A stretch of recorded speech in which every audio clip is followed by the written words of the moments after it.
सगद अस्सलाम या अली मदद। हींअर असां फिल्म जे सेट ते मौजूदु आहियूं। फिल्म आहे वेर, जंहिंजो डायरेक्टर मां तव्हांजो भाउ सत्तार लाल मज्जू ऐं मूंसां गॾु इजाज़ सियाल आहे ऐं कैमरामैन आहे जमील उढाणो। असांजे सिंध जा नाले वारा अदाकार हिन फिल्म में कमु करे रहिया आहिनि। बिस्मिल्लाह बाबा। उस्ताद नियाज़ शेख ही राइटर आहे हिन फिल्म जो, असद खोखर साहब, ही जमील उढाणो। बाबा ॿिया सभु थोरो परते थी पियो, सभु परते थी पियो, सभु परते थी वियो। बाबा सॼो मास्टर अचे नी, सभु अचे नी न, पोइते थी हा सभु पोइ अचो। बाबा सभु साईं खे ॾिसणो अथव। मोबाइल रखो पंहिंजे गीदे में,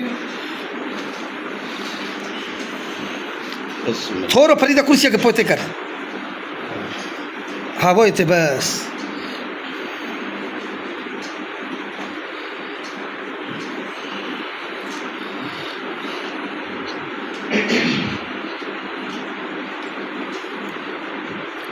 अच्छा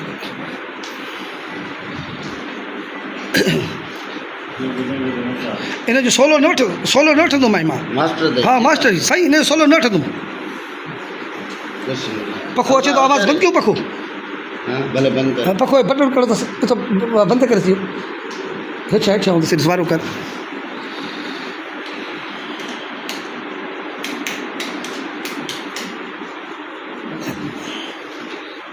बाबा सभु साईं खे ॾिसिजो। इन जो सोलो न वठंदो आहियो, हुजे ज़िनत ॻाल्हि। ठीक है ठीक है। क्यों हाँ क्यों कर, क्यों साईं? यस क्यों।